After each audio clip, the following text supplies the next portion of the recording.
concept given expression by the behaviorists. They called it the frustration-aggression hypothesis.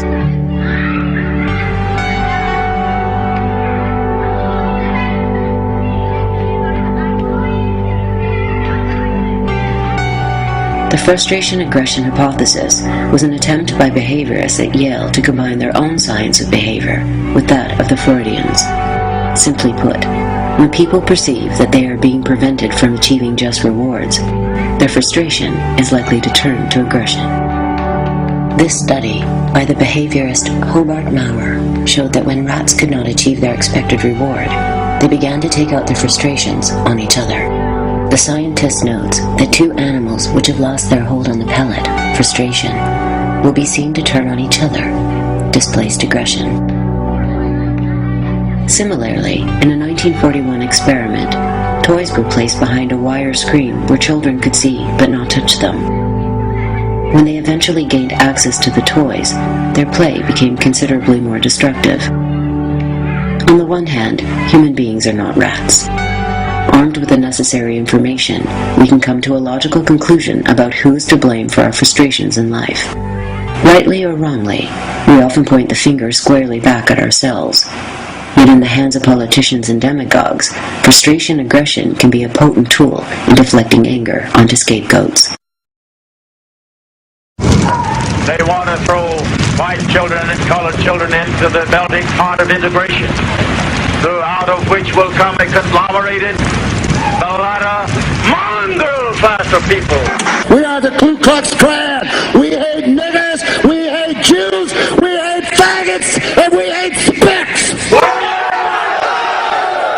We kill the faggots, we kill the lesbians. I said, God damn it, we kill them all. Why kill the elder crackers, the old crepit crackers in South Africa? How in the hell you think they got old? They got old oppressing and killing black people. I'm not going to discuss it. If he says murder gets murdered, if a murderer gets murdered or slain, capital punishment, that's fine with me. Line them up and we'll clean up our nation overnight. Start with the abortionists. Might as well get rid of a few of those beasts. I'm so sick of them! I'm so sick of the brainwashing about Islam and Muslims and the Quran. Shove it! Shove it all! I'm sick of it! Take the music off.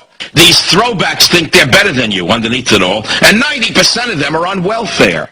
Speak it out at the supermarket. Tell them what you think of Islam. Tell them what you think of Muslims. We're talking about illegal immigration. So now, in addition to venereal disease and the other leading exports of Mexico, women with mustaches and VD, now we have swine flu.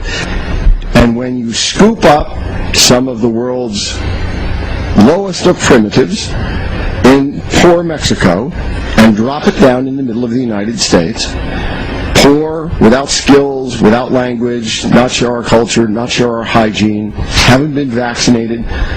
Look at all the things we take for granted. It's millions of leeches from a primitive country come here to leech off you. I don't know what happened tonight, and I don't know why.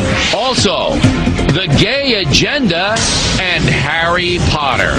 Professors, the 101 most dangerous academics in America, and that's just a short list of the 40,000 of them. They're like termites that have worked into the woodwork of our academic society, and it's appalling. Scapegoating, and the hope is that by deflecting the anger of people, which might be directed against the system itself, deflecting the anger against these other people, the system would save itself.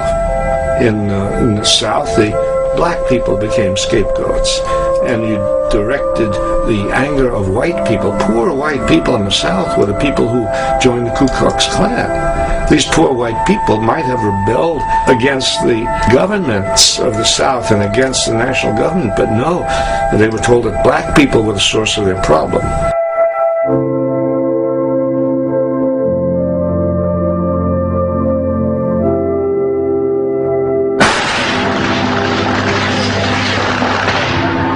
Facility, heavily armed, immediately police started shooting everybody. It was a local man dressed in battle fatigues who declared, "I have killed 1,000, I'm going to kill 1,000 more." 41-year-old James Huberty reportedly walked into the restaurant carrying a semi-automatic rifle and 2 other weapons, enough ammunition to last 2 hours. Witnesses inside said he fired wildly into the unsuspecting crowd gathered for a quick evening meal. He fired through windows, hitting people in the street. He fired at men, women, children, and babies.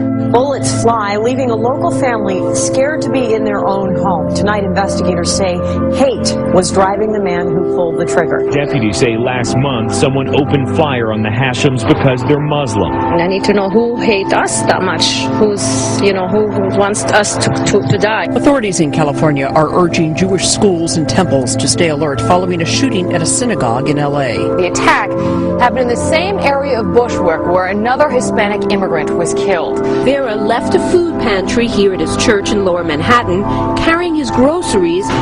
He biked across the Williamsburg Bridge and into Bushwick, where police say he was allegedly struck in the head, then thrown off his bike as 3 black males yelled anti-Mexican slurs. Senseless. On the left-hand side of your screen, you can see the 2 attackers shove and punch Jack Price, the openly gay victim, now in a medically induced coma.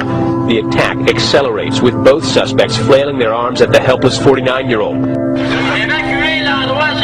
There was utter pandemonium outside the university building as ambulances carted away the injured. Police have now confirmed 14 students dead, all women. Another dozen people were hurt, caught in a rampage that witnesses called a human hunt, with the gunman yelling, "I want women." There's an interesting perspective that comes out of many studies in psychiatric anthropology, which suggests that mental illness is not just a standardized, unvarying thing like diabetes, for example. Diabetes is always the same wherever you are in the world, but mental illness seems to take different forms. Once a person takes leave of reality, once a person abandons the ship of fools, the form that the psychosis takes is often dictated or at least shaped by the dominant culture.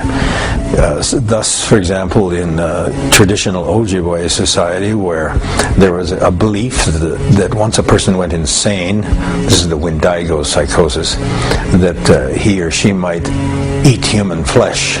And thus a proportion of people who, feeling that they've left reality, no longer feeling control, begin to act out the particular form of psychosis that their culture is aware of. Multiple murderers tend to differ from the conventional single murderers. The ordinary murderer is very uniform everywhere in the industrial world. He's very much a bottom of the working class figure. He's addicted to drugs or alcohol. He has no education or professional qualifications. This is the sort of person who, in a fit of rage, kills a friend or a lover. Multiple murders are a little different. They tend to be more edging towards the middle class in their origins and in their aspirations.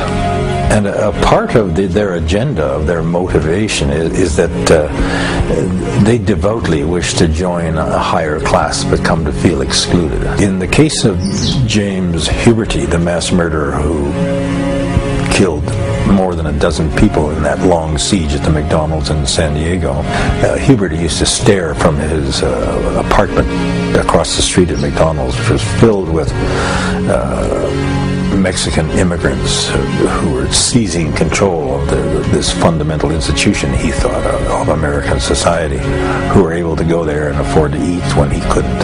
I tried to argue in a succession of books that these kinds of killers, while their acts are deranged and insane, what they themselves are not necessarily so. Rather, they are alienated individuals who wish to end their life in a way that allows them to release their grudge against society for their perceived exclusions. Multiple killers may be statistically rare, but I've tried to argue that they represent central cultural themes. They embody many of the main ideas in their culture, not only the glorification of violence and manly vengeance, but worldly success and worldly ambition, which they feel they've been foiled in. So they're a prime embodiment of their civilization, not a twisted derangement of it. I've also tried to argue that this fundamentally rebellious rather than revolutionary cast to what they're doing, these ghastly killings they perpetrate, are relatively ignored by government institutions charged with regulating society. They typically pay much more attention to real political dangers and spend much less time and energy and money monitoring this small group of killers.